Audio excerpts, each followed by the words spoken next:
शङ्कुशाभयं वरप्रदशूलपाणिम्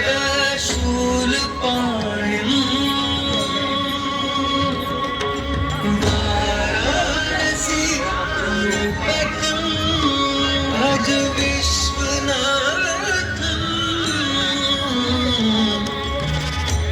जो सभी जीवों के स्वामी है, जो सबों को आभूषण के रूप में धारण करते हैं, जो बाघ की खाल को सुशोभित करते हैं। सूर्य, चंद्रमा और अग्नि उनके 3 नेत्र हैं तथा वो जटाधारी है। पाश, अंकुश और त्रिशूलधारी है।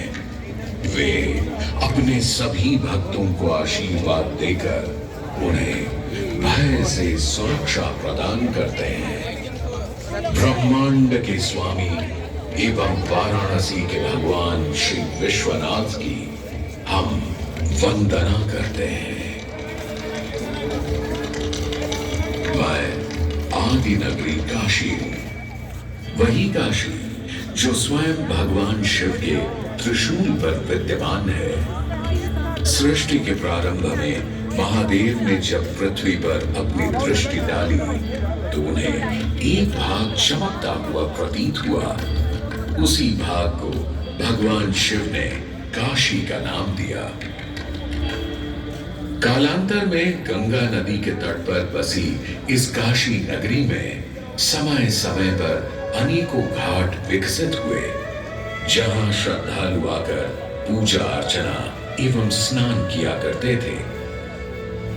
माना तो यह भी जाता है कि यह नगरी एक बहुत सुंदर वन से ढकी हुई थी, जहां पीपल, आम, बरगद, शीशम आदि के वृक्ष हुआ करते थे, जिनकी छाया में बैठ ऋषि मुनि, साधु संत आनंद से तपस्या किया करते थे।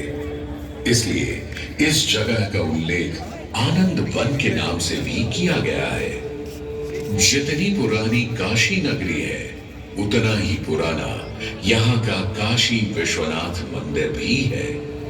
भगवान शिव को विश्वेश्वर, विश्वनाथ आदि नामों से भी संबोधित किया जाता है, जिनका अर्थ है संपूर्ण विश्व के स्वामी। किंवदंतियों की माने तो सृष्टि के आदि में जब भगवान शिव एवं मां पार्वती पृथ्वी का भ्रमण कर रहे थे, उन्हें यह स्थान बहुत प्रिय लगा। तब मां पार्वती को यहाँ कुछ समय रुकने की इच्छा हुई, तो भगवान शिव अपने लिंग रूप में यहीं स्थापित हो गए। तभी से 12 ज्योतिर्लिंगों में इस मंदिर को विश्वेश्वर मंदिर के नाम से भी जाना जाने लगा, जहां भगवान शिव और माता पार्वती सदैव वास करते हैं। सदियों से इस पवित्र नगरी ने अनेक ऋषि मुनियों, तपस्वियों, धर्म गुरुओं आदि को अपनी ओर आकर्षित किया है। आदि शंकराचार्य एवं मंडन मिश्र ने इसी मंदिर के प्रांगण में बहुत समय व्यतीत किया। समय बदला, दौर बदला।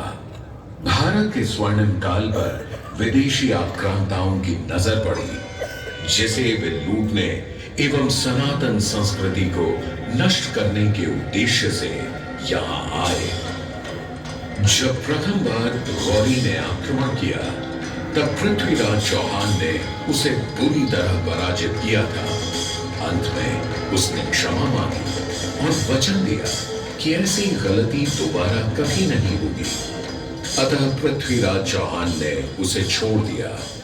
संभवतः यह एक दुर्भाग्यपूर्ण निर्णय था, क्योंकि अंततः गौरी ने पृथ्वीराज चौहान को धोखे से हराया।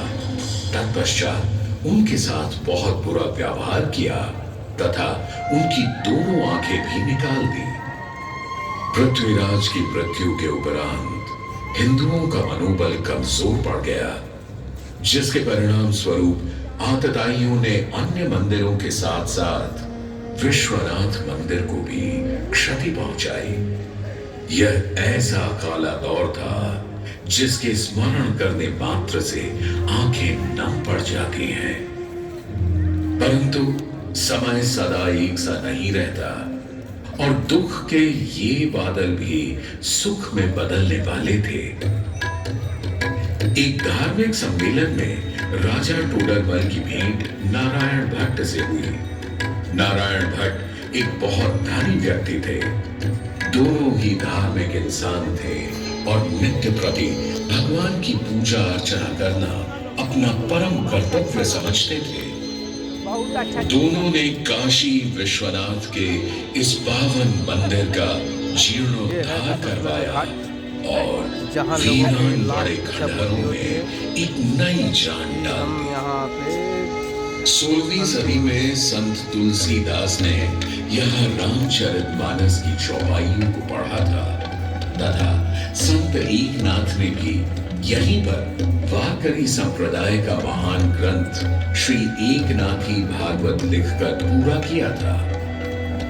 लगभग 17वीं शताब्दी के मध्य में मराठा शासक मल्हार राव होलकर ने काशी विश्वनाथ मंदिर के पुनर्निर्माण की योजना बनाई। ये कार्य वे तो नहीं कर पाए, परंतु उनकी पुत्रवधू अहिल्याबाई होलकर जी ने इसे सन 1776 से 1778 के बीच पूरा किया। वर्तमान काशी विश्वनाथ मंदिर निर्माण का श्रेय अहिल्याबाई होलकर जी को ही जाता है। इनके अलावा महाराजा रणजीत सिंह ने 1000 किलो शुद्ध सोने से निर्मित छत्र को इस मंदिर पर लगवाया। जहां ग्वालियर की महारानी बैजाबाई ने ज्ञानवापी का मंडप बनवाया, तो वहीं नेपाल के महाराजा ने यहां नंदी की प्रतिमा स्थापित करवाई। सनातन संस्कृति को सुरक्षित रखने के लिए जिससे जो बन सका उसने वैसा किया और वर्तमान में भी यह क्रम देखने को मिल रहा है। सन 2022 में भारत के प्रधानमंत्री नरेंद्र मोदी ने काशी विश्वनाथ मंदिर का जीर्णोद्धार एवं सौंदर्यीकरण करवा इसके स्वर्णिम काया को फिर से एक बार जीवंत करने का प्रयास किया।